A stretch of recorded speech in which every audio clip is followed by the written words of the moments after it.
What's up? What up? I didn't hear any music. That was weird. I think I clicked on the wrong one, the silent just one. a- Just a silent, Well, I was just somber intro. I was just kind of waiting for it, and then it showed up. So I'm like, oh, I'm just waiting for the. And then I saw the countdown. I was like, oh shit. Okay, here we go. What's up, Nerdferders? Welcome back to the N.A.P. Here we are, Josh. How are we doing today? We're doing. That sounded confident. Yeah, coming out off of a hard weekend, but Yeah, I know what you had to go through, and my thoughts are with you, sir. but had a good day of work and ready to talk some random stuff. Yeah, I mean, we got some topics that you've been waiting to talk to me about for a while, and and you get to claim another win. So I mean, I do. I'm so happy. you got that one going for you. Where do you want to start? Well, we've got a lot of we've got a lot of like throwaway stories, but you finally got around to watching The Quiet Place Part 1, and Quiet Place Part 2 is still very fresh in my brain, so we're not going to talk about that because you haven't seen it, so no spoilers in the comments. But I wanted to hear what your thoughts were on Quiet Place, since you're not really a horror guy, and I know you were kind of reluctant on seeing it. Well, after seeing it, it still does lean more towards horror than it does science fiction in my mind. There wasn't a lot of emphasis on the science fiction side of it as much as there was just kind of like the human drama element and suspense thriller horror side of things. No, but it touched on some really good stuff. There was only like two things that I could like nitpick about it, and they were both kind of stupid. So, like the one thing that I had was like in the very beginning, we see the son is like sick or something like that. Like they're looking through a pharmacy to find him something, and it just seemed like that was going to lead into like some sort of conflict or some sort of struggle, and it didn't. And it was never really explained. But I guess Emily Blunt's character just like she signs that he's okay, and I don't know. We just didn't really get like kind of an explanation for why the entire family was out there. So there's a lot to assume. I'm assuming that they had, because it was still like early on, they had not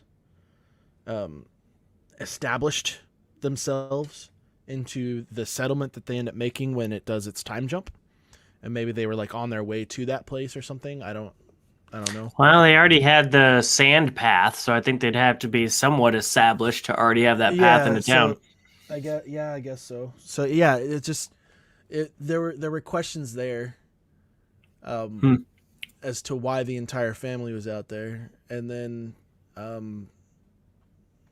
the other one was. I understand why they did it, which is why it doesn't bother me, and I'm still giving this an A+ grade. But spoiler alert, at the very end, when John Krasinski's character, and I have to say their characters because I don't know any of their names. Like I know his name is Dad, and I know their casting names, but I can't. They're the Abbott family. I can't remember what any of their actual names are. At the end, I feel like there's something else that they could have done to get that creature away from the kids while they're like stuck in the vehicle. But like because he already hinted that he had like some sort of I really wanted a triumphant moment there, to where he kind of got to realize what the weakness was, but there also wasn't like a struggle for him trying to figure it out like throughout the movie, so they didn't really like build to a triumphant moment like that for his character in specific. So yeah, every nitpick that I was able to come up with, I couldn't justify it in an intense enough way to knock the grade that I gave it down any. Yeah. Cause every movie when I watch it starts at an A+, and then I take points away as I see stuff that bugs the hell out of me, or maybe something will resolve and it brings it back up. And there were just those points where if that had actually bothered me, this movie still would have gotten like an A- or something like that. Like it still would have ended up playing pretty damn good. But yeah, there was the difficulty in making a movie where there's pretty much zero dialogue throughout it, and trying to establish a way to get us to care about all of these characters is insanely difficult, and I think they did a really, really good job. There were just moments where like I wanted to like I almost wanted to convince myself that I didn't care what was about to go on, specifically around the daughter, because like the movie almost kind of makes you want to hate her just a little bit, or makes you want to like villainize against her, but at the same time you can't really like I couldn't really get on board with that either, because I can kind of understand why she was so angry and why she was so upset, even before like we had the explanation during the waterfall conversation. It's just, I mean, how could you come to any other conclusion other than she blames herself for what's gone on and all this stuff. I feel I gave it the grade that I gave it because I wanted the movie to be longer to give me more explanation for the stuff that I already liked. But I mean, in the I have to like remember that we have enough information as far as what's going on. Sure. Yeah, I like the lack of. I like that it didn't tell you everything. It definitely kept some things to itself. I love the creature design. I thought those were cool. What did you think of the creatures themselves? The creatures were the other thing that was the other nitpick. And it was specifically around them at the end, where it's in the basement already. Like it's in the house. Emily Blunt's just trying to stay away from it as possible, but she's going through labor, and so she's breathing ridiculously heavily. Now, I don't know if you've listened to one of those egg timers, but the ticking portion of it is not that loud. The alarm side, yes, very loud, but the ticking side of it is not very loud. And they tighten in on its little ear organ. I don't really want to call it an ear because it seems to be like its main thing. That's really what it is. And it's like hearing that ticking. And again, credit to the audio design. They make it sound like that's like insanely strong. But I feel like this creature within an earshot of her would have been able to hear her over that ticking and all that stuff. Like that just kind of got shaky to me. And then again, after Krasinski's sacrifice, which was a beautiful moment. Like I welled up a little bit when he had his when he signed to his daughter and all that stuff. Like that was gorgeous. And so I forgave them for not having him try anything else. I was able to let that go because that was so beautiful. Brilliantly played by like John Krasinski did great in this movie. I mean everybody did, but then he drops the axe, he kills him off. Then the other two like the emphasis on silence has been so extreme, but then he doesn't kill the other one off. It goes and it attacks him and kills him, and then they let loose the truck and it like steers down the road, and it seems like the creatures would have been like hot on their heels. Just given like the intensity and fear throughout the entire movie, it's just like they kind of took away some of that suspense towards the end. Just in that particular moment. And like I said, these are nitpicks. I still gave the movie a perfect grade because it still wasn't good enough for me to be like, oh yeah, let's just let this ruin my entire experience. It wasn't even close to that. It's just those were the questions that I had in my head. As far as the design go, yeah, they're fucking terrifying.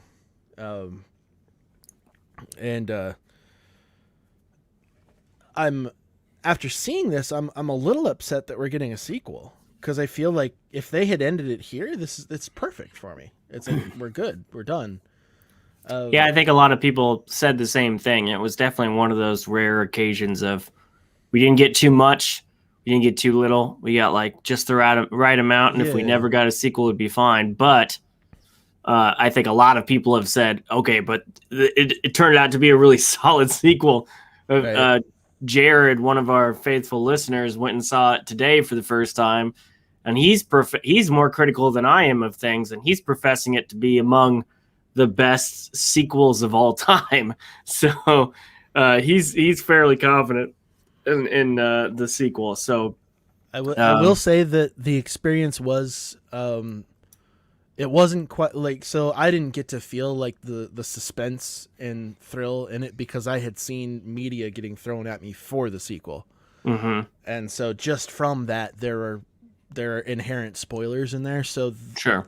I did not feel I didn't feel nearly as much suspense as I think the movie would have intended me to feel throughout the movie, because I was able to make assumptions based off of just scrolling through Instagram or Facebook and seeing ads for it, and see.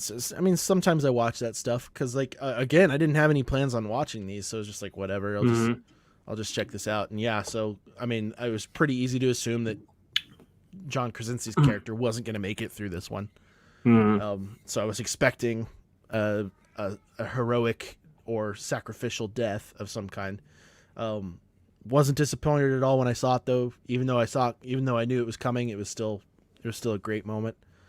I knew that there was going to be, like, I knew they were going to have to deal with a pregnancy of some kind, and a labor, because I remember that from seeing a trailer for it. And then there were a couple other there was a little tidbit that was kind of like the hearing aid high frequency thing. I had that prediction from like the start. When he like hands it off to her, and they just like they kept on flashing back to what's the weakness, and they were just talking like, and they had talked about signal beforehand, specifically with the radio. It wasn't necessarily that it was going to be the hearing aid. It was going to be some sort of like electrical noise or something like that, like something ridiculously loud that was going to be the thing that took him away. And then when they did the waterfall scene, I was like, okay, I'm starting to feel like that might actually be what happens. Like, they're so sensitive to the hearing that they don't go near areas like that. And so, yeah, there was just there wasn't a surprise reveal or surprise suspense moment for me, which in hindsight is actually kind of upsetting, because I did enjoy the movie, but I can only imagine the level of anxiety I would have had watching this without any of that information. Because yeah, they did a great job with the suspense. No fucking mercy right out of the gate. That's pretty. That opening is pretty goddamn brutal. Yeah. So they're definitely tugging on parental heartstrings with that one. They did it pretty goddamn well. We watched it with surround sound, so I got like a really good auditory experience out of it. The sound design is great, and yeah, just overall it was like an A+ movie. It's which is, I would still consider it. This was like me dipping my toe in the water into the horror genre. Well, there's definitely a lot of jump scares and stuff like that. So, I mean, yeah, in that aspect. Yeah, and I didn't get caught with any of them because they kind of telegraphed them a little bit. Like after, I was also kind of expecting some, so like I was kind of ready for it. It's not enough of a horror film for me to call it a straight up horror film. It's not enough of a drama for me to call it like a straight up drama or anything like that. So it's kind of like this weird high. It's not enough of a science fiction movie, in my opinion, to call it like a straight up science fiction movie. I likened the experience kind of to Signs. Somewhere in that round, because it was kind of like the same thing, like there was, the main conflict was not necessarily the creatures, it was more the family. And well, that's what got John Krasinski on board for it initially. He initially turned it down, and then when he read that it was very family based, then that's what took him on. And I mean, he directed it and starred in it, so that was a pretty good achievement on his book. No kidding. The and I really like Signs, and so the comparison Signs is really good. Yeah, the comparison between the two is really good. Another movie that also had brilliant sound design. Yeah, There's a lot of like little things in there, and I saw some inspirations towards it, just kind of with like the setting and everything they did. Well, good, man. I'm glad you liked it. Do you guys have plans to see the sequel? So we are going to go on our vacation on Friday, and we are thinking about sneaking off from our itinerary a little bit to go to a theater and check it out and have like the sequel to this be our first, because this will be our first visit to a theater again. Since everything closed down. Mm-hmm. We haven't confirmed that yet, but we think that our best chance will probably be during that time, because I think by the time we get back, it might not be playing up here anymore. But that sort of depends on a lot, because I think theaters are running stuff for a little bit longer now. Well, this one's supposed to be in for 45 days before they pull it. So, and there's how long has it already been out though? It's been out. This was the second weekend. So. Okay. Well, shit. All right. Well, then I don't have to worry about squeezing that in. I'll probably catch it when we get back. No, I plan on seeing the sequel, and I think doing it in a theater would probably be. I'm questioning. I'm a little questionable about it, because, like you said, the sound design is a very important part of the movie, and I feel like I get annoyed when people make small noises in the theater already. Mm-hmm. And I don't know how I'd feel.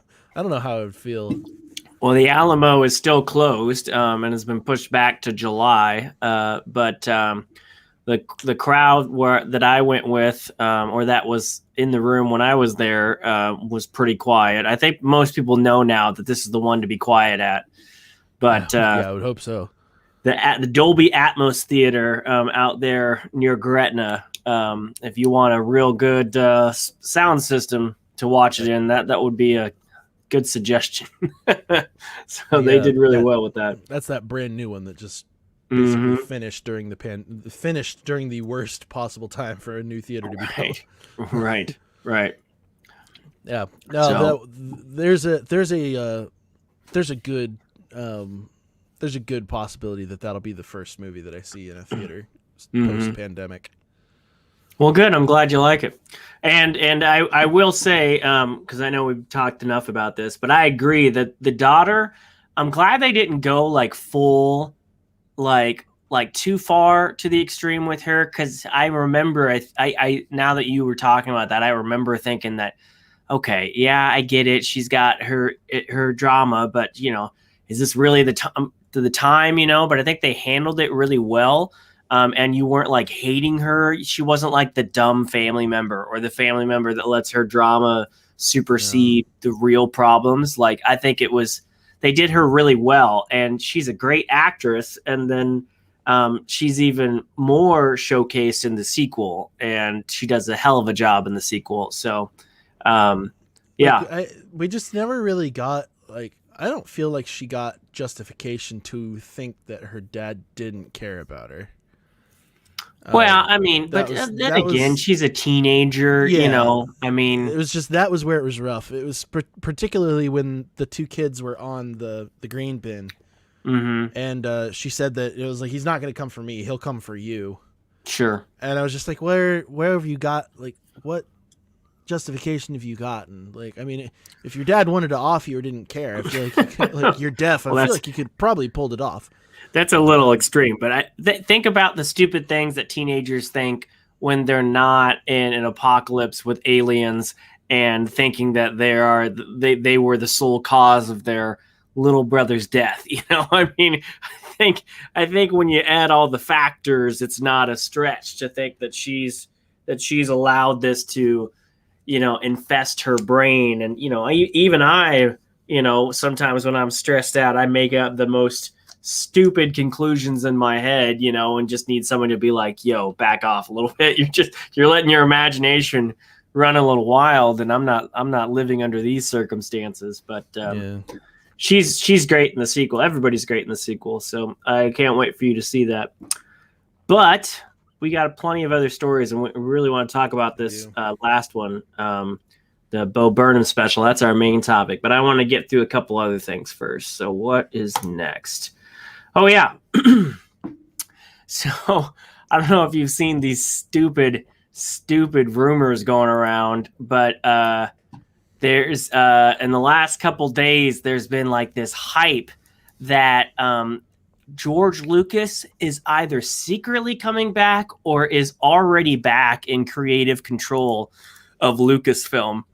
And it takes 5 seconds to debunk this. But of course, the two major sites that are pushing this are, if you haven't guessed already, Cosmic. We got this covered?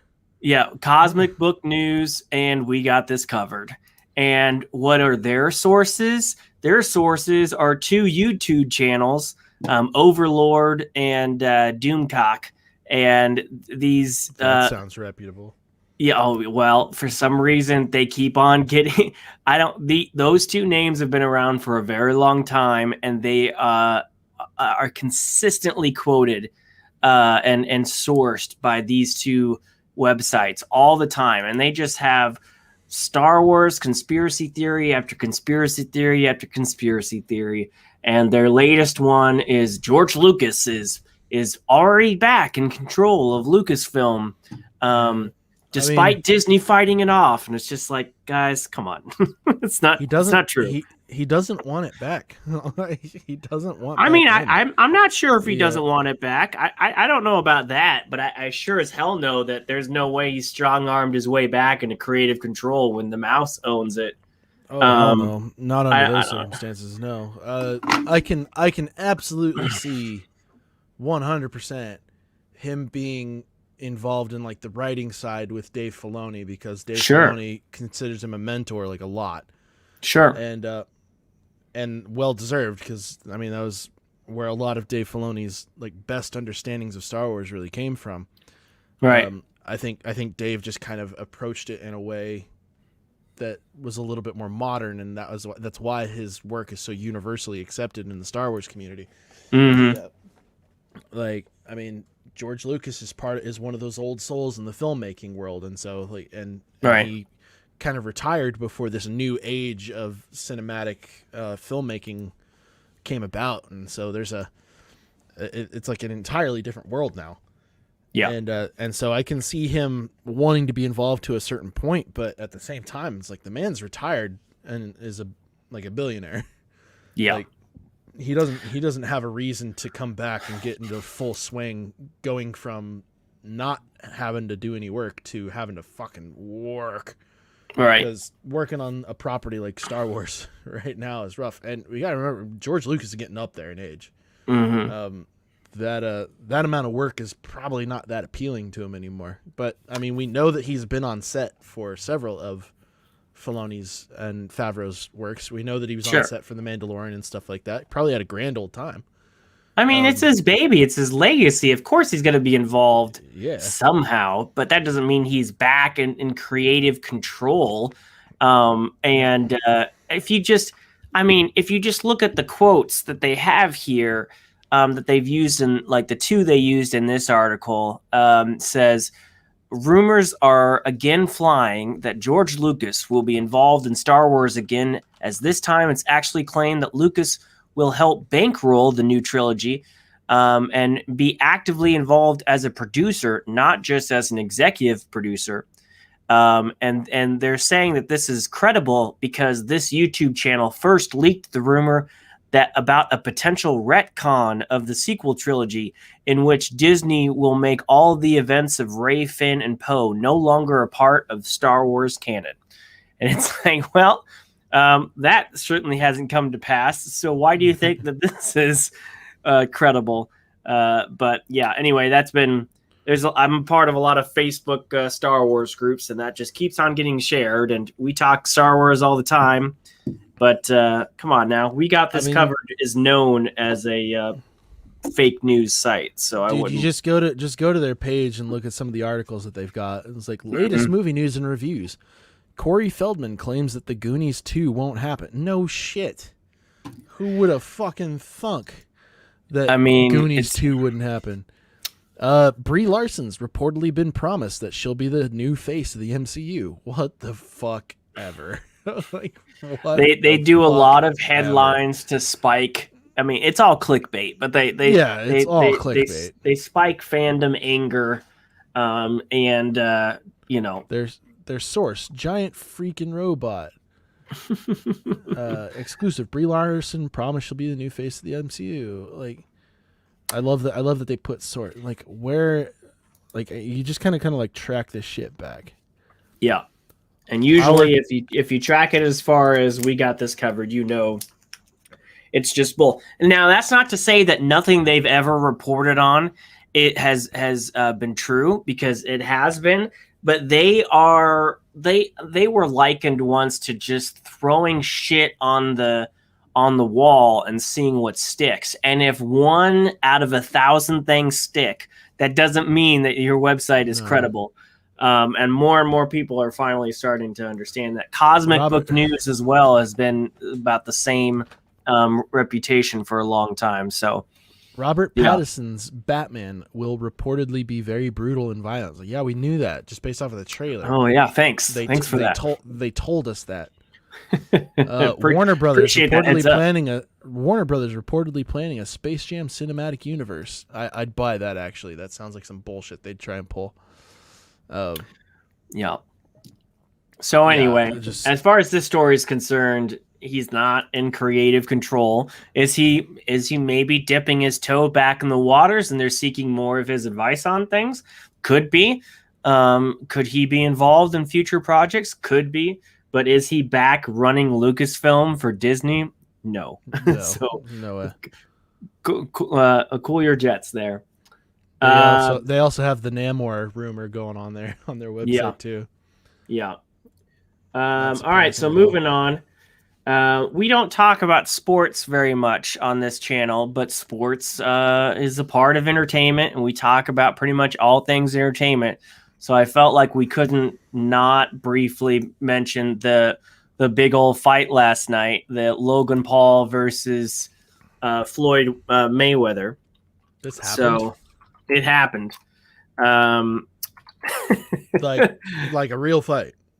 So apparently you're not in the know at all about this. Like a real fucking no. There's no way. So Logan Paul has been doing these fights lately. In fact, both him and his brother have been doing fights lately. This was a fight that both agreed to do. It's an exhibition match. Thank God, it actually happened. It actually happened. However, it was not sanctioned. There were no judges. Look at this screenshot. There would be no winner. Logan Paul's like a foot taller than he is. Oh, he's more than a foot taller. And he weighed in like 30 pounds heavier than Mayweather. Oh my God. Okay, so this is just a cash grab. That's all this was. Oh, for sure it was a cash grab. That's all. What's up?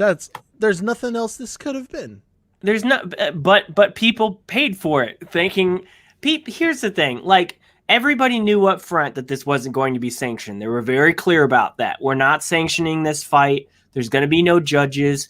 There could have been a knockout, but otherwise there'd be no winner. Like there wasn't going to be somebody at the end that scored all the points and said winner. So from the get-go, people knew that and still paid for this fight. They knew that Floyd wasn't going to go through a camp. He already said that. He wasn't going to go for a camp for this. He weighed in 10 pounds heavier than he normally weighs in for a fight. What do you mean go for a camp? You know, like normally when a fighter agrees to a fight, then they go into a training camp in the month or two before. He didn't do any of that. He didn't lose weight, to go. He normally goes in around 140 something. He went in 157, I believe. So he didn't cut weight like he normally does. He didn't go through a training camp. He pretty much said, I don't need to train to fight this dude. And Logan Paul has been doing these things for a while now, and he's just a YouTuber that gets to fight Floyd Mayweather. It's not the same as the Conor McGregor Floyd Mayweather fight, because at least Conor McGregor is, considered a pretty formidable fighter in his league, So how many millions of dollars did each? Oh my God, so much. They're obviously not going to release the full number, but Floyd Mayweather isn't going to fucking. Well, I'm sure he'll announce how much something. Money he makes. But his contract guaranteed $10 million payout plus 50%, 50% of the pay-per-view earnings. That is so crazy. And Paul was guaranteed $250,000 plus 10% of the pay-per-view earnings. So, yeah. So there isn't a winner. I can't find it. Like, did they keep stats or anything like that, or were they there was nobody around? There was a ref, and that's it. There were no judges. There were no stats. There were no who won what round. They were literally just going to go 8 rounds, and at the end, it'd be the end. Which is weird. It only went 8 rounds. Like when he fought McGregor, they went 10 rounds. But it was just 8 rounds. Somebody's 8 rounds, nothing here. else.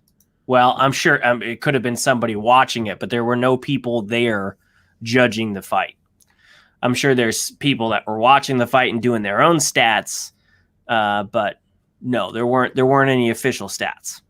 There was something that said like Jake Paul did like more than 100 more punches, threw more than 100 more punches than Floyd did. Just because he was just throwing and throwing and throwing. Floyd obviously landed more than Jake Paul did, but these dudes just went out there to make money. Neither of them were trying to win.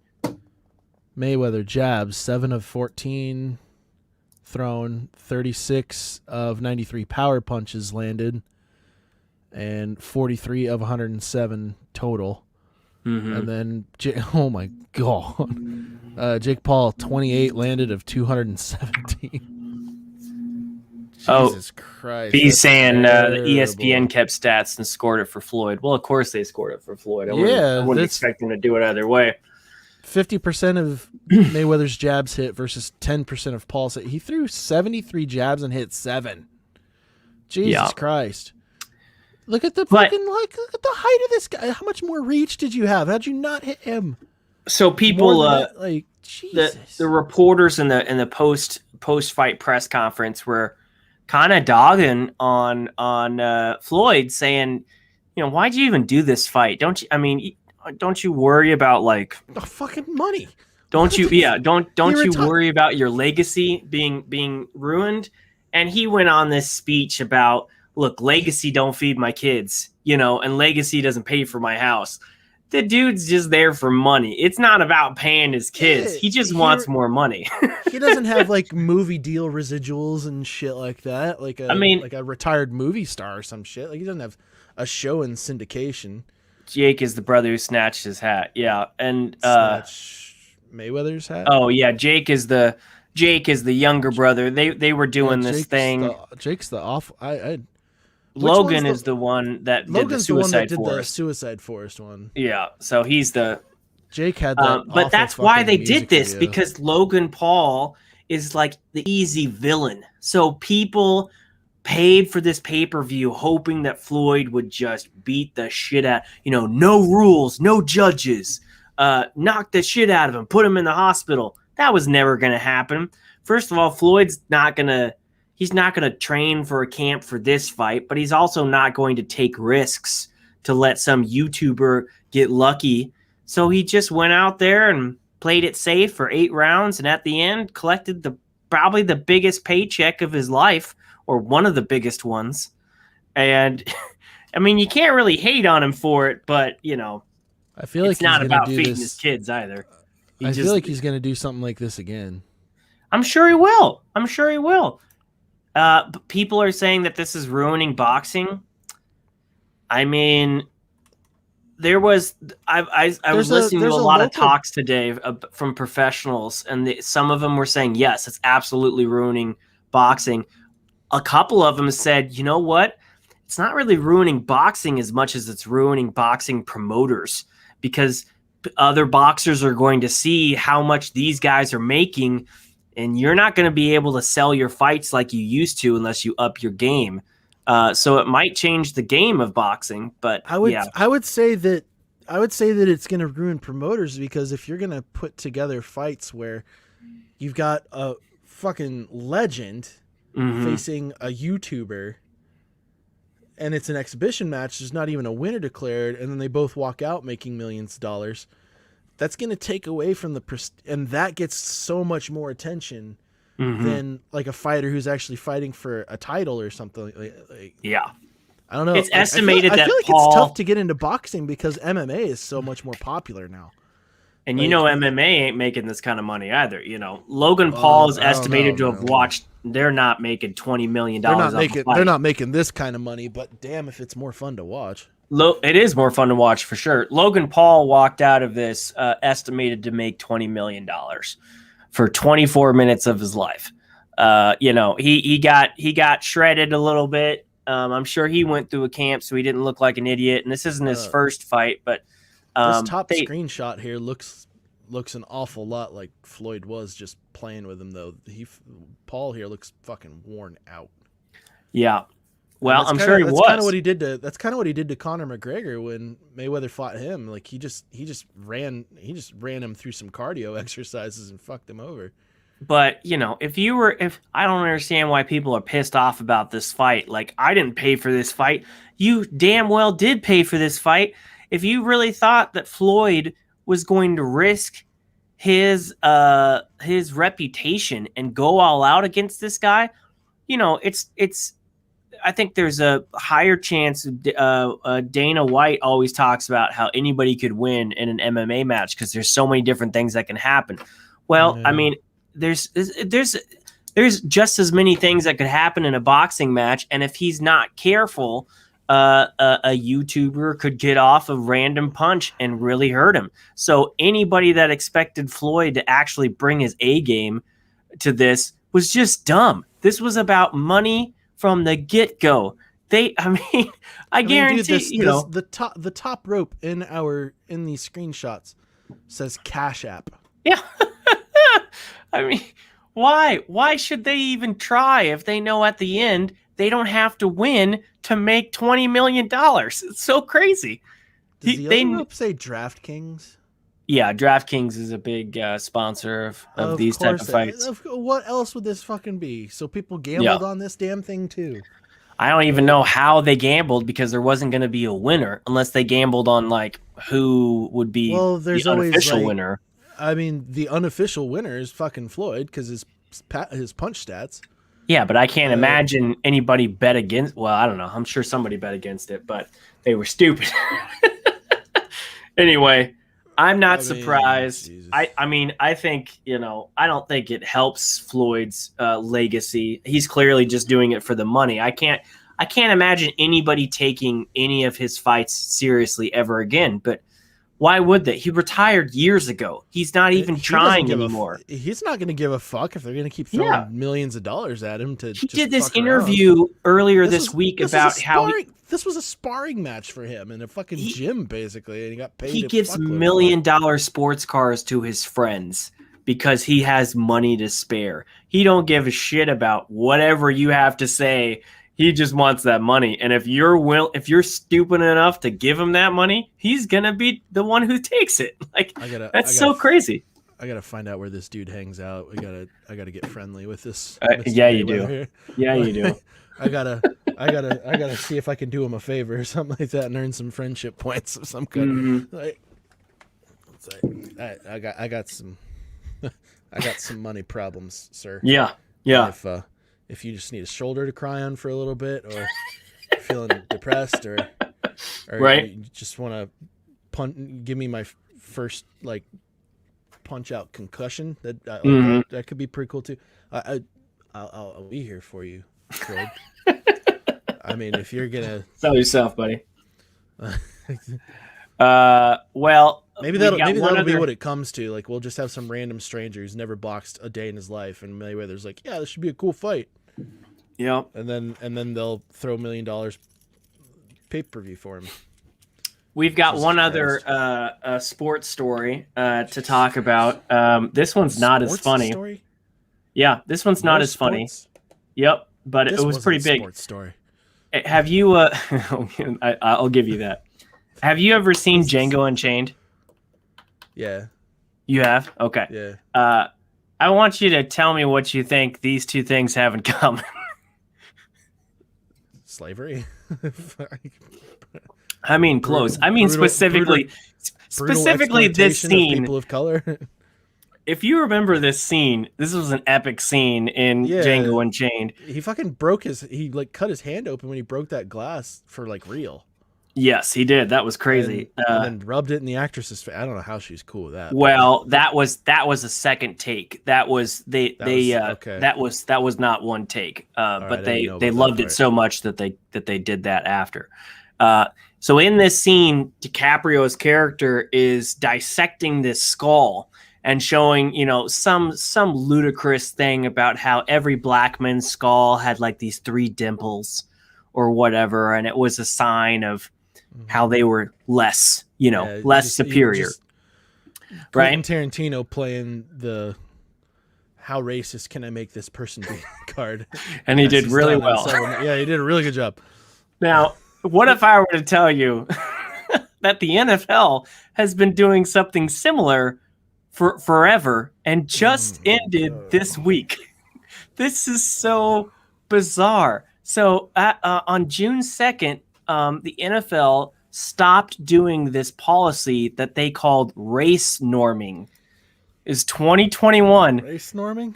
And it was called race norming. And it was a policy in which they assumed that black players started with a lower brain cognitive function than white players. This is real. And the reason they did this... I believe that it's real, because it sounds like some shit NFL would do. Jesus it was a Christ. standard that was created in the 90s in hopes of offering more appropriate treatment for dementia patients and everything. But first, they tried to spin it like this is to help black players. But what basically happened was anytime a player would then go in for a physical and report brain issues like a concussion or something like that, the NFL could and would use this as a way to lessen the payout. Because if everybody knew that black players had a lower cognitive function to begin with, then whatever results they were having after these exams could be lessened because they were black. And this is real. And there was a huge lawsuit about this, and they just decided to do away with it last week. And it's 2021. It's like the most bizarre thing to me. I can't believe this was real. This is so weird. I can believe that it was real at the time. So I want to believe that them ending this is mainly because it was something. It's weird that I'm playing devil's advocate for the NFL under any circumstances, but I feel like this is something that is like deep in their fucking policies that nobody had paid attention to and just for fucking ever. And apparently that's not the case, because there have been lawsuits about it going on for the past like 10 years. All right, so I'm wrong. They're just terrible. Got it. Now they were trying to say that it wasn't always used, but it was used during certain times. And I mean, I like how direct this article from The Guardian is being. The treatment of black people as cognitively less able is straightforward bigotry and draws on a long racist. Yeah, we know what the implications are. You fucking. We're gonna speed through. The irony, though, is that race norming was introduced as an anti-racist measure, right? And as a part of affirmative action programs. It's so crazy. It's so crazy. In 1980, the U.S. Department of Labor pressured employers to adjust aptitude test scores to improve the performance of black people who often did worse than white people.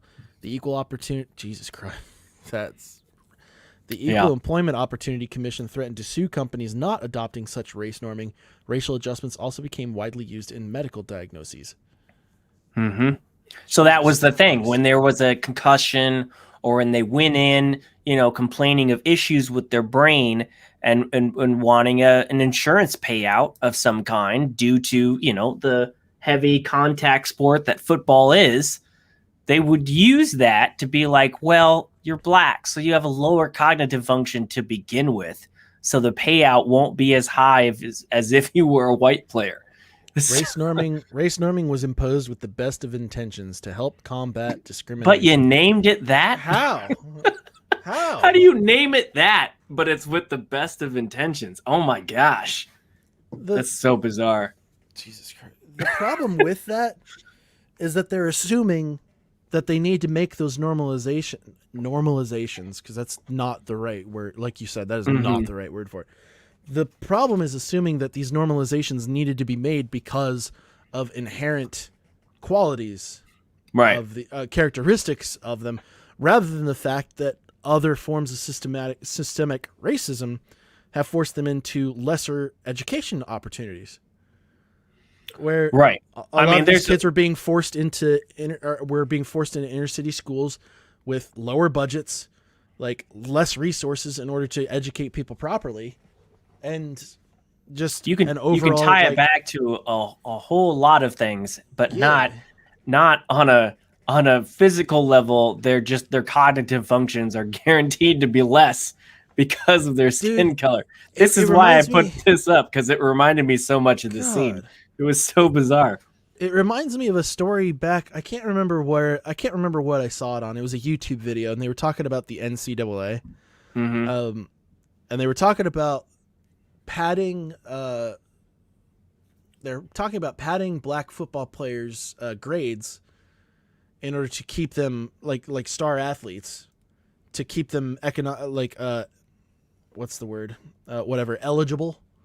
Something like eligible in order to continue, academically eligible in order to continue to play sports. And so they would give these black players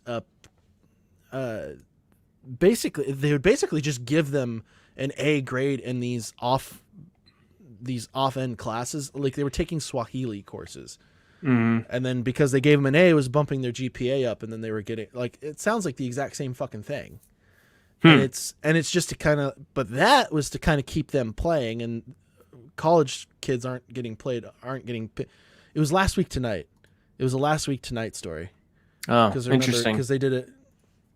Yeah, it was on the NCAA, and it was all about how the NCAA doesn't pay their players, which is bullshit. Oh yeah, I did watch that. I don't remember this part of it, but yeah, John Oliver really went in on them. That he did a really when he does those essays on you, man. You don't ever want to be like the other side. There was a part of it where they were where this certain school, like another journalist had been doing a story about it, and I can't remember what network they were from, but they were padding black players' academics, giving them these. I don't want to call them fake classes. I can't remember what the term was that they used. But it was essentially a class that the kid doesn't go to. Yeah. But maybe it's like private tutor. I don't remember what it fucking was. But they basically just automatically get like the top grade out of that class. That's out of that class that they can get, and it bumps them up, and so they're eligible because they just don't have the time to like go to practices and do all of like the training that they're forced to do in order to keep playing. Well, you've heard about that. SNL's joked about that. Everybody's joked about that with colleges and their athletes in general. But yeah, when you add in the race thing, that it's not just because they're athletes, but because they're inherently dumber or don't have the same brain capabilities as their white teammates. That's just insane. So when I read this story, I was like, this can't be real, but it was real. I just couldn't believe that it was real in 2021. Like I totally understood that it was. That's the problem. It makes sense for the 90s, but the fact that it's still there and it took this long to come to light, that's crazy to me. So how did it break? Did somebody? There was a so that, like I said, there's been a few lawsuits over the last couple years, but there was finally last month there was like a 50,000 signed petition from NFL families that got dropped off to the federal courthouse in Philadelphia after a judge threw out a lawsuit that was for like a settlement for one of the more recent lawsuits on this. And so then, yeah, it just broke after that. But it's so crazy. I just couldn't believe that was real. And I immediately thought of this scene with him just doing this stupid, dumbass thing of, oh, yeah, the black man's skull is different. And if I broke your skull open, it'd look the same. And it's weird. So, I can't help but believe it. Like I can't help but believe it. It's especially in the NFL. Right. And how many black players are in the NFL? Isn't it? It's got to be the majority. Yeah. Like an overwhelming majority. If it wasn't going to be the NFL, it was going to be the NBA. It was going to be one. Sure. I'm sure people are taking a little peek at contracts for their sporting organizations now too, and they should be too. I'm sure they are. Jesus shit. Oh, that's so crazy. Anyway, let's move on to something that's not so disturbing. Both of these sports stories were disturbing. Right, sports story. Yeah.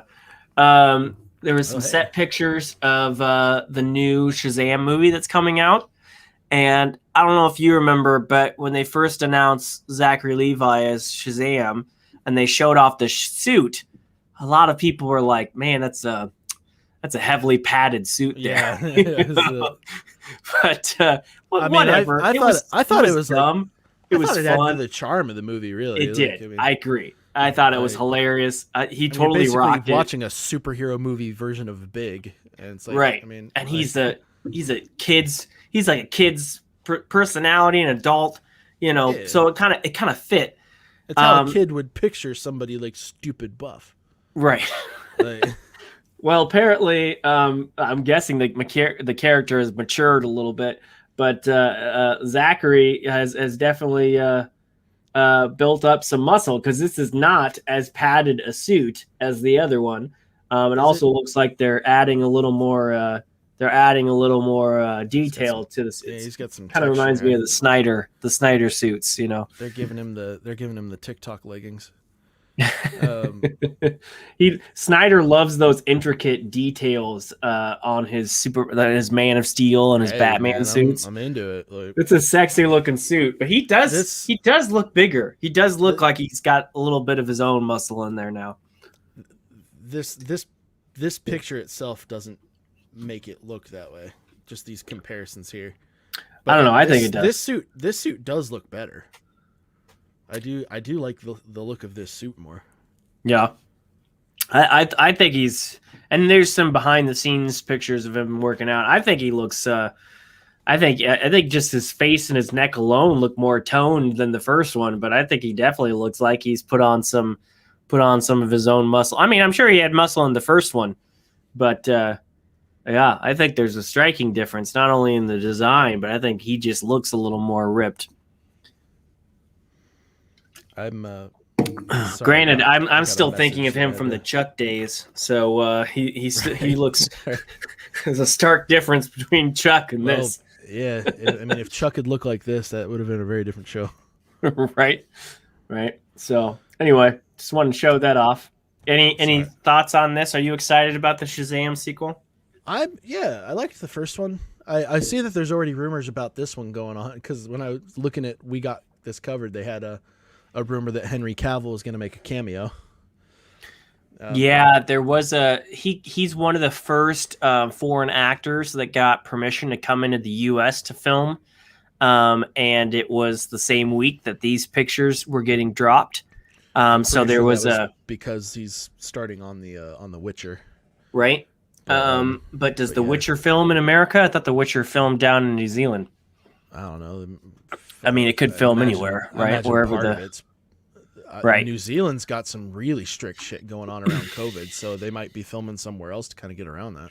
Yeah, big news flash, people. More than one films at a time. So just because they're filming Shazam doesn't mean Cavill's necessarily coming in for this movie. I mean, to be fair, it doesn't necessarily knock out. It could be happening either. Like, I mean, wouldn't it be cool? It would be a very sensible cameo. Yeah, like people were saying that he had his hair looking like Clark Kent again, and I'm like, yeah, but did he like prepare his hair on the plane? I don't know, but it could be because the Clark Kent hairstyle is not at all popular, and it's not like a standard man haircut. If it turns out that that's what he's, I would love it. I would love it. I would love it. I would love if this new merger means that Discovery is like on the back end, like talking to Henry, saying, "We're bringing you back. Let us get rid of these Warner Brother douchebags, and we're bringing you back." But we'll see. We got new owners now. Let's see what happens. Yeah, it's a year out, but we can start on it now. Can only fucking hope. Yeah, we'll see. Somebody's anyway, raised up. That's that was that. What else? I think I have one more. Oh yeah, one more thing before we get into our main story. Mission Impossible 7 got delayed again. Yeah. Even after his outburst, it got delayed again. His psycho dictator speech about being safe around COVID. Somebody tells. Oh, I didn't think it was psycho at all. I thought it was like it was legendary. It was. But I also understand where he's coming from. Like, he was taking this seriously, and he was like, "I don't want you guys fucking around with this. Like, take it seriously." Yeah, it'd be one thing if he was like came across. It'd be one thing if he was the drama queen. Like, I'm the star. I don't have to wear a mask, but you do. But there's billions of pictures of him, respecting things, and they're trying to make this happen. And this is now the third time it's got shut down, and they had to push this film out to next summer. It was supposed to come out this fall, and now it got pushed to next summer, and we'll see if that happens. But I'm sure he is just pissed, and I'm sure these have been very costly delays. The productions don't have the money to just wait around for a film to eventually get done, and 3 delays, that's usually nail in the coffin for some films. But I'm sure they've spent so much money on this one, they just had to keep on throwing money at it. I mean, if any studio's got the stuff to throw fuck around money in, it's going to be anyone that could afford Tom Cruise. But this was supposed to be filming MI7 and MI8 back to back. They already had to nix that because MI7 was getting so damn expensive. So just stop fucking with this movie, man. Take it seriously. Finish the filming. Oh my God. I can only imagine. I'm sure he was just like, take everyone's phones now. Just look at him in this picture. He's got bags under his eyes. This is a frustrated man. I'm sure how he looks right now. It's like, Jesus Christ, I can't believe we have to go through this again. Or I'm sure maybe not Jesus Christ. Maybe whatever how do we have to deal with this shit again? Right. Aliens from space. I'm sure he had a couple assistants collect every recording device in the block radius and then just went off on people. But, oh my gosh, I even felt for him because I want this movie. He just brought them all to a waterfall so he could scream at them. Yeah. Is that Haley Atwell? That kind of looks like Haley Atwell. An awful lot like her, doesn't it? Is she in this movie? I don't. But then again, it doesn't look like Tom Cruise in the photo next as the person next to her, and I know that's Tom Cruise. So that could also be Jennifer Garner underneath that mask. Oh, she is. She is in Mission Impossible 7. Yeah. Jennifer Garner? No, Haley Atwell. Haley Atwell. Okay. So that is her.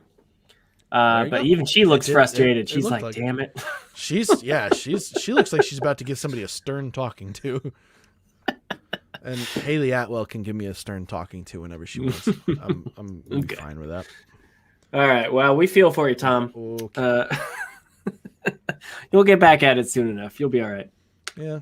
Things are opening back up. We're looking good. Vaccination rates going up. Meanwhile, he's just like, the theaters are opening. We've been working on this film for like a year. Stop fucking it up. I'm sure he needs to get Christian Bale over onto set so he can yell. Right? Could you imagine? Could you imagine? Just like him on one side and Christian Bale's on the other side. That'd be the talk, man. That'd be the You could sell tickets to that.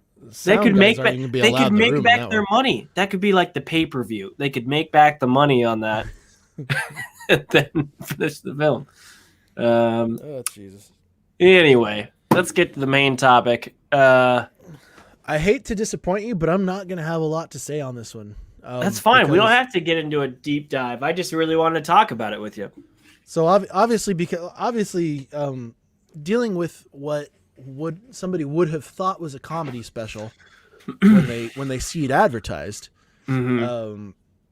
A comedy special, generally you're not going to really have a plot. So there's not like points that I can dissect or anything like that. Like this is truly just an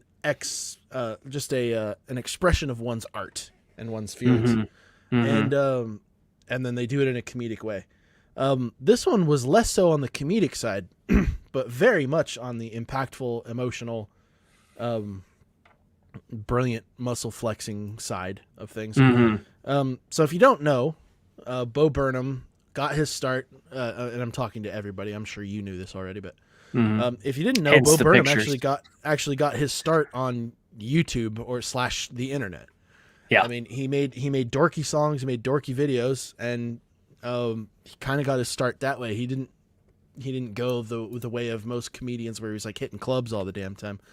Like he was basically doing stage shows where he's singing quirky songs and stuff like that. And his last Netflix special was his last special, and that aired in 2016, 15, 16? Something like that. Yeah, like 5 years ago. Yeah. Mm-hmm. I can't remember what it dropped, but at the very, throughout that special, you could kind of see that things were a little bit off, but he was still doing the Bo Burnham side of things, and he was still doing it amazingly, brilliantly well. And the songs that he was coming up with were hilarious and insightful. And then he closed out the show with a song that he actually has on his YouTube channel now. And it was called Can't Handle This.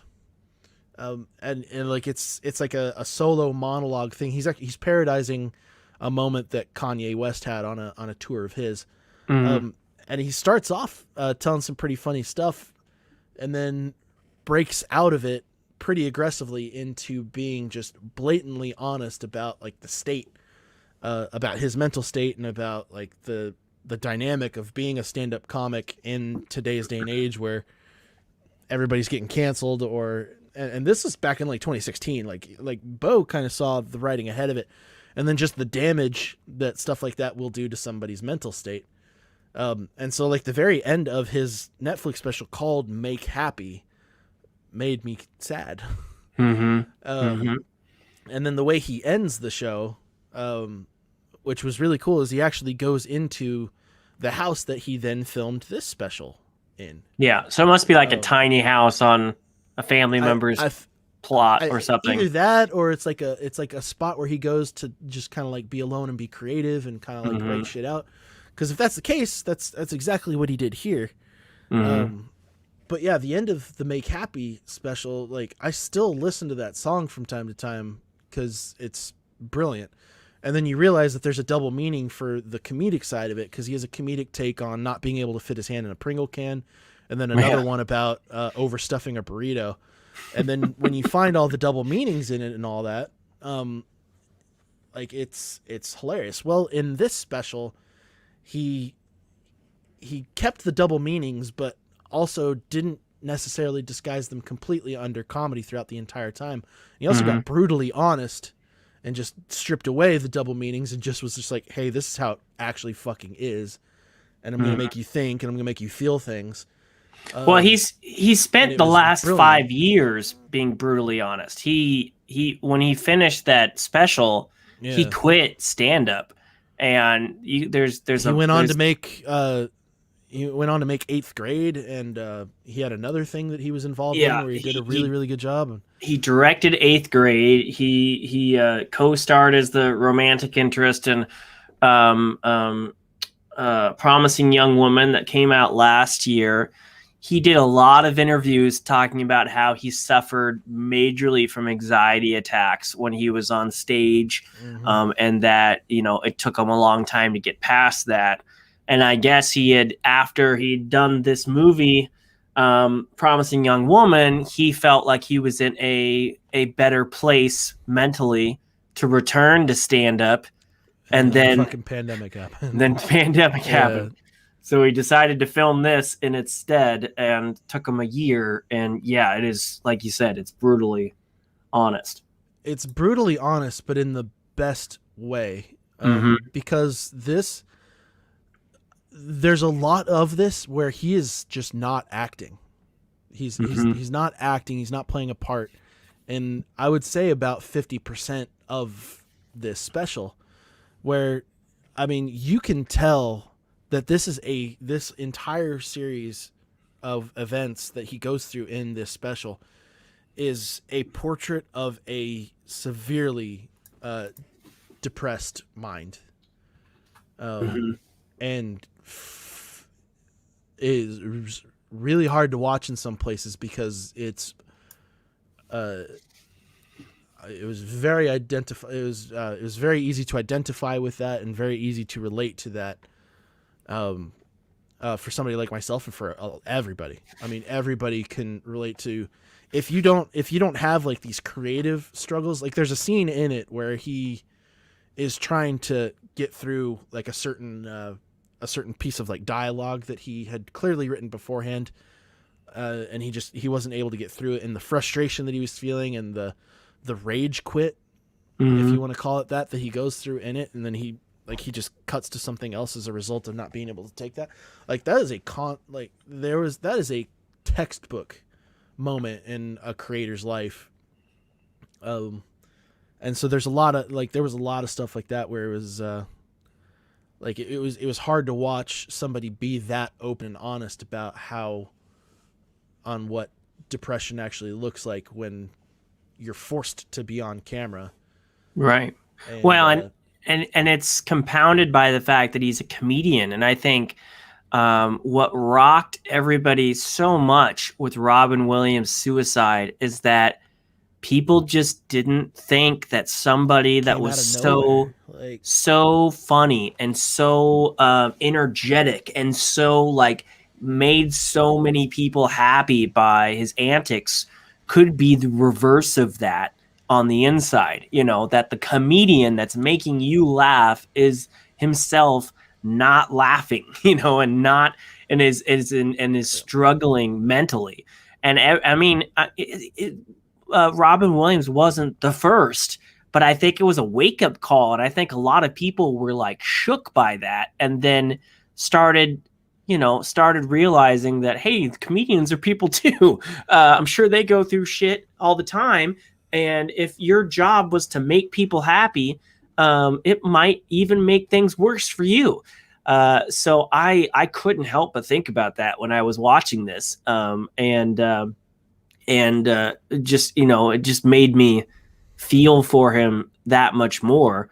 Yeah. But yeah, I mean, and there's you know, he's also, Bo is also kind of has a Weird Al Yankovic vibe to him as well, with the musical side of things, and it's very impressive. I think I told you this, that at the end of it, I was so impressed with his talent, because just the musical numbers themselves, you have to be talented to come up with the music in this. The chord changes, the structure, the everything that he adds to his songs. This, you could release an album of this. In fact, there's a movement right now saying, put this on Spotify. This needs to be on Spotify. Yeah. But I was both impressed by his talent at the end of this, and also simultaneously worried for his mental health, because you could just, I mean, he flat out tells you on camera that he's not doing well, and you believe it, you know. He breaks down crying, and it's real. It doesn't look faked. No.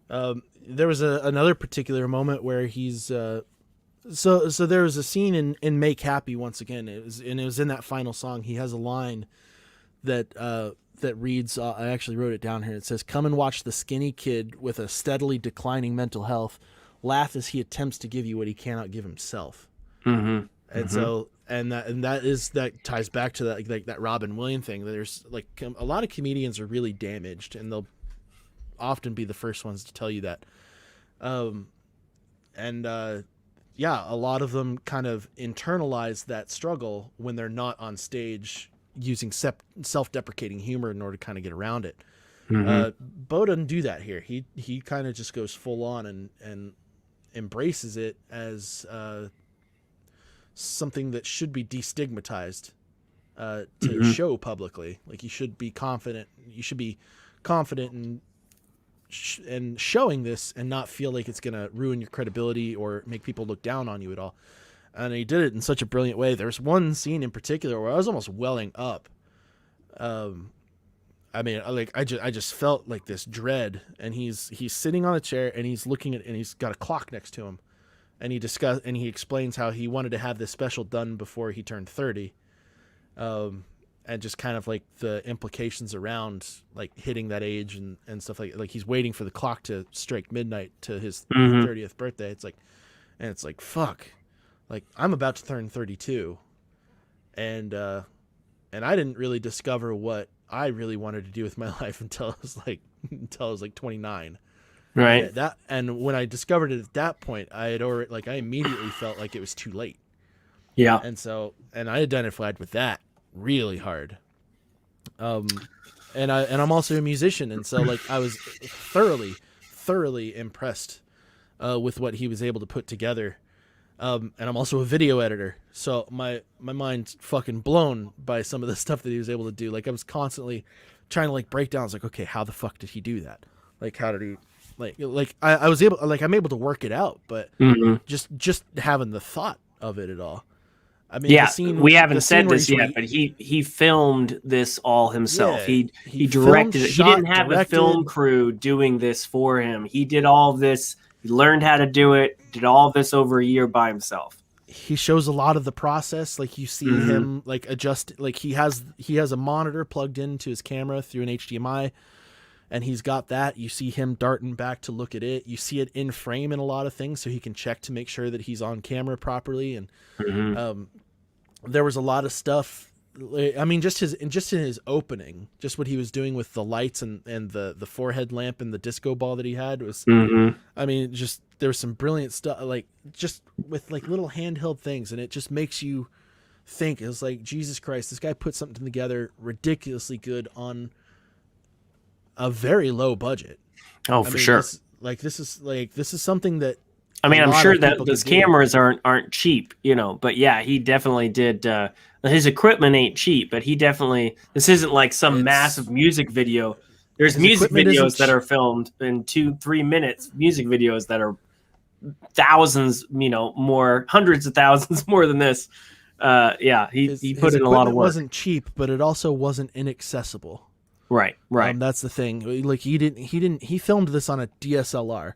Like, yeah. I mean, I've got one of these on me at pretty much any point in time. And like, he filmed it on a Leica, I believe, but yeah. Well, he even puts the camera in frame, I think, towards the beginning, where he says, films himself in the mirror and like explains, this camera. Hey, this is how it's going. This is what I'm doing. Yeah. And yeah, and it was also really nice to see something that wasn't polished and perfect, or painting him in a polished and perfect light. It was beautiful. It was absolutely gorgeous. The songs were great. I think his acoustic song, which, I mean, he hasn't really, like we said, he hasn't released these songs on an album or anything like that, so you don't necessarily know the titles of these. But it's specifically his song around like disassociation and derealization, and he's just kind of like listing off of all these events where it's like, which is a theme of this whole special. It's just kind of like, I can't, like, I mean, when you Googling derealization and hating what you find, and then like a lot of people, I Googled derealization, and it's like the belief that the things that are happening around you aren't real.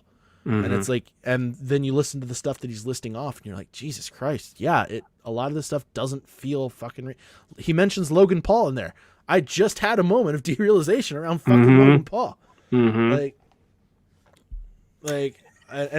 making the fucking connection like right now. Like, this I want to tell thing is blowing my mind like days later.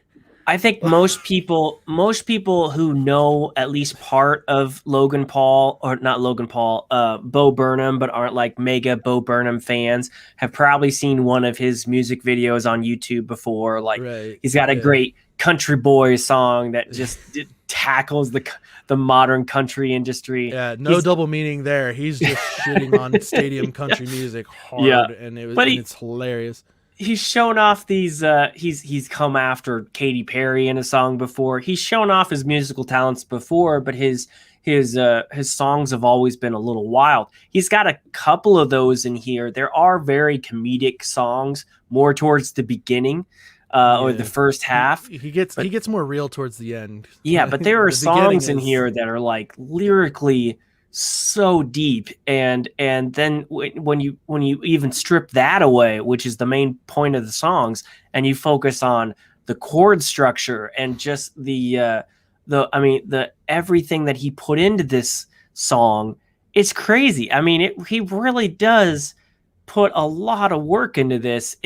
We were talking about things being accessible to him filming it. It certainly doesn't come off like a college amateur film, festival type thing. It's very, very well done. And just because he did it all himself doesn't mean he pulled any punches or did something less than he would have done for a bigger in-person special. No, and he's working with a lot of the same materials that he does on the stage shows. It's just him, a keyboard and a microphone, and seeing him progress physically, shorter hair in the beginning to this longer, droopier face towards the end.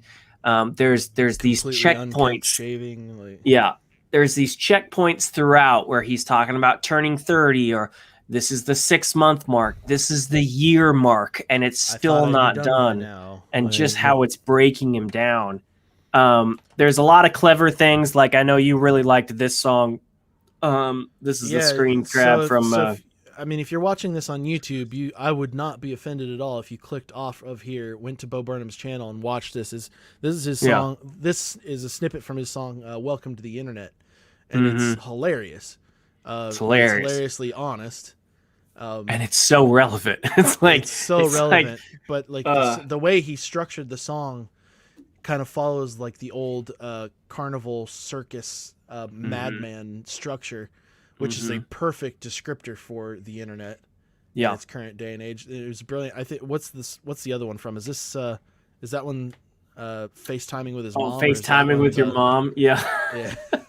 Which was more of a comedy song for sure, but that one was in the background when he's screaming at the phone. I'm like, I can relate to that for sure. And then apologizing, saying sorry. I'll see you later. White woman's Instagram was pretty a big on the nose. I deal with a lot of models who are who have some trendy shit like that, and so I had a pretty goddamn good laugh around that one. So I recognize so much of that because I help run the Instagram account for work, and so therefore I see like all of the friends that the other girl that works on it has, and he got some of those things down pat. And there's another comedian that I absolutely love that does a lot of like women in fall type videos and stuff like that. And it's, gosh darn, I can't remember his name right now, but it was very much those themes, the pumpkins and the leaves and everything. And he got that on point. the rainbow spectrum on the eye. On the face is so annoyingly common. Yeah. And then, some of the captions, like he's quoting some of the captions that they have about shit like that. It's just Trey Kennedy. I don't know if you've ever heard of Trey Kennedy, but he's done a lot of those type of things before. He's hilarious, but yeah. If you look at the scene in the purple here, he actually takes a dig at us. Reaction channals. Well, reaction channels, to be fair, we were doing it before COVID, but it definitely was on the rise in COVID times. If you look on half of YouTube right now, it has to be people reacting to things. And it's a little suspicious or sus or whatever you want to call it when they all seem to be watching the same things, like they're on the same schedule. Like this YouTuber will go through Band of Brothers, and then a week later, this YouTuber will go through Band of Brothers, and then a week later, this YouTuber will go through. It's like they're on a schedule that just rotates. So it's this pretentious thing because a lot of those channels follow each other, or they're following trending, and they're trying to see what's going to. They're chasing the trends for sure. And so, I mean, it's kind of like we do with trailer reactions. The sooner you get in on something that is already being like massively watched, the higher chance that you have of of your video being shown in somebody else's recommended tabs, right, and bumping up your viewership.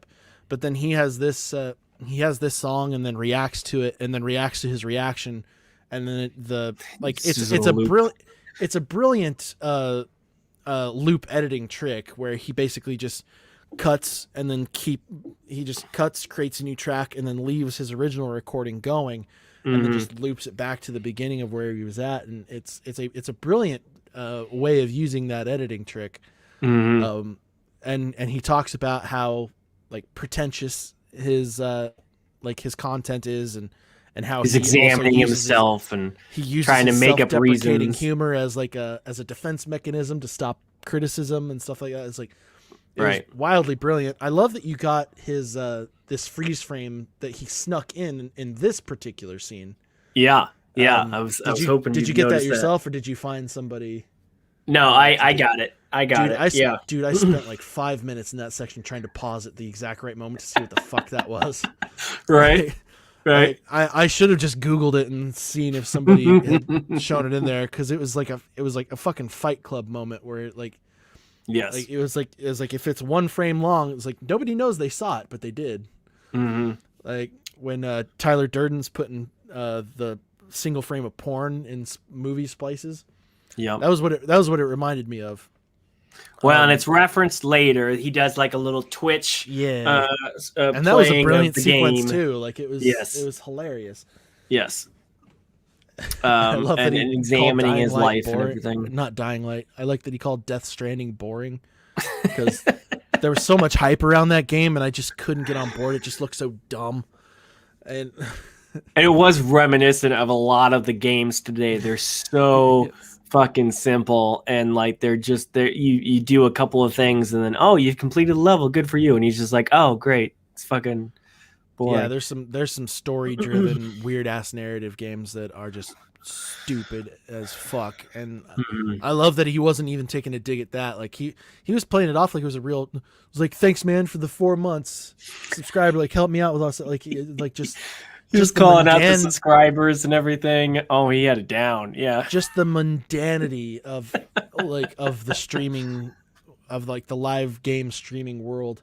It's like some live streamers are incredibly entertaining to watch, but like the proliferation of that genre has led to a lot of them being a lot more like his depiction of it, and it's just unfucking bearable. Yeah. So those were definitely some highlights for sure. He touched on so many themes that they're just so dead on, and it's a lot of it is just him saying what everybody's thinking, and not apologizing for it, and he shouldn't have, and he doesn't have to. I'm nowhere near in a situation where I think that he's going to have to be in that. Yeah, in that world, he has a brilliant moment right before this song. It's the song before this one here. Put your fucking hands up. Again, we don't have song titles for any of these things because he doesn't like name them. Welcome to the Internet was pretty blatant, but he also released that one on YouTube. I think the one you're talking. I think they have released names, and I think you're talking about All Eyes on Me. Yeah, that one. Me. Yep. And that was a very that was so good. That one's super moving. And the songs are moving in themselves, but when you combine them with the very purposeful visuals that he uses, these visuals are not. I mean, he put just as much work into making what you see on screen to be as prominent to the point of the song as the lyrics themselves. You're not just watching like a random music video. There's so many Easter eggs that he throws in there, and so many nods to his mental health, and he's parroting some things, but then he's not. And these songs get just that much more deeper when you just examine what he's putting in front of you. And then he pulls them all together in this finale piece. Pulls a lot of the lyrics together. Pulls a lot of them, not all of them. He pulls more of the deeper ones, but yeah, he closes it all out and goes outside, and then desperately wants to go back inside while a crowd laughs, thinking that it's comedic, but it's like that panic that he's feeling again. I mean, A+. Easy. I couldn't give this thing anything else. I knew I was going to check this one out, so I can't give you a win for this one, because I know that you were like asked me if I was going to watch it, and I was like, yes, I absolutely am going to. I just had to find the time for this one. You get a win for A Quiet Place, but this I appreciate that. Well, I work with a mental health therapist at work, and I told her about this. She was incredibly intrigued, having never heard of Bo Burnham himself. But I think this is very hard to sell to somebody, just on because it's depressing. It's so depressing. It's dealing with some tough shit. Like I think it's called a comedy special. When I was looking up, I was trying to find the poster. And this is the official poster, and it says a new comedy special. I had to find like 3 images before I got to this, because people were photoshopping it to say tragedy special, because it's not. There is some comic elements, but I can't call it a tragedy special. I know, but they were really trying to. Feel like it's more of a. It's definitely more drama filled than what you would expect. I mean, even like Dave Chappelle has crossed over. From just when he gets on stage, you're expecting some comedy for certain, but you're also expecting just a lesson and a sermon almost from Dave Chappelle nowadays. And they're not boring. They're normally really on point, and they're really insightful. And this isn't pretty goddamn funny too. Like he does, but it in a lot of hilarity. Sometimes he gets really to the point, and it's not as funny. It's just real. This isn't Bo Burnham preaching. I think this is just, he started on a project. It went longer than he thought it would. Yeah. And he just decided not to stop. And at one point he said, I'm never going to stop. It's not ever going to be finished. I'm never going to release this. And, it felt incredibly genuine, and I could see someone else pulling this off. And then we learned 3 months down the road, oh yeah, this was all planned, down to the wigs and everything. But this definitely came off as genuine, and it fit the persona of who Bo has been for the past 5 years, especially in the interviews when he's examined his life. And, it was very powerful. I was really impressed. I was blown away by this. I couldn't wait to watch it again. So I couldn't put it in any way better. I honestly don't have anything more to add. It's just beautiful, and I recommend that everybody watches it, especially if you suffer from any form of depression or anxiety, because it'll get you to face some stuff, and it's an incredibly humanizing piece of art.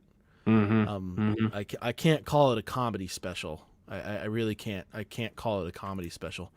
I just have to call it an art exhibition. And it's beautiful. It's ridiculously, gorgeously honest. And if it saves us from losing somebody, to suicide, then I much prefer it, and he blatantly addresses that in the middle of the special. And no one wants to talk about that, but it's a very prominent thing, especially among comedians. Don't. Yeah. Don't, I think is his exact way of putting it. But it's very, very powerful. I was incredibly impressed. I can't recommend it more. I still keep opening it back up to listen to some of the stuff that he does. Right. Like same here. I was pulling up Netflix on my phone while I was driving, so I could just like put it face down and listen. Well, you can download things on the Netflix app, so you don't have to use your data. So yeah, I was doing that too. I was just like, I was downloading it and then listening to it. The people are posting the individual songs like crazy on YouTube. There's like this massive thing of people like, put it on Spotify. This needs to be an album form. And I wouldn't deny that, but I also would say that as strong as the music is, the visuals definitely add to it, and it's meant to be watched. So I would watch it before you listen to it. But yeah, very, very cool. I really appreciated that. I hope he is well. Yeah. And I can't wait to see what he does next. So I can wait because I don't want to rush him. yeah, why? I truly, I mean, sure, because sure. because he knows what the fuck he's doing. Yeah, And, yeah. And he just turned 30. He's 30 years old, and he's faced this demon already. You know, and I mean, how many people can say that they walked away from their career when they were 25 years old? Directed an award-winning movie, starred an award-winning movie, and then came back to do what a lot of comedians hope they'll do once in their career. You know, a lot of artists in general. A lot of artists, like filmmakers would die to have something that has an impact like this. Yeah, amazing. Indeed. You got anything else for the night? I don't. I kind of want to end it on that note. It works out really well. It was a great piece. And I don't know. I'm going on vacation in a week. I got a lot of shit to do. So I know. I gotta wrap it all up, and then I'm got a birthday coming up. Yeah, that's part of why I'm disappearing and turning technology off for a while, because that's always such an awkward thing for me. Just getting all the birthday messages and notifications. I never know how to respond to that stuff. So just say, cool, bro. Thanks. Yeah, thanks. It just feels so disingenuous though. Like it makes me feel. How dare you? Yeah. Just go off. Just go off on each and every one of them. It's the worst day of my life. It's like one more time around the sun's like, I know, and it's fucking hot. Yep. But no. Thank you, Josh, for jumping in on this one. Thank you, Nerf Herders, for checking us out yet again. If you have not subscribed already, please do so. It lets us know that you're not going to miss any future content, and our live streams are also. We're not great at announcing these things ahead of time in any other capacities. You should probably but if you subscribe, you get notified and you know ahead of time. So right. you get to get in on that. Hit us up in those comments below. Let us know what you think. Hit the like button if you like this video. Hit the dislike button if you didn't. Be honest, we can take it. Have a good day, and until next time.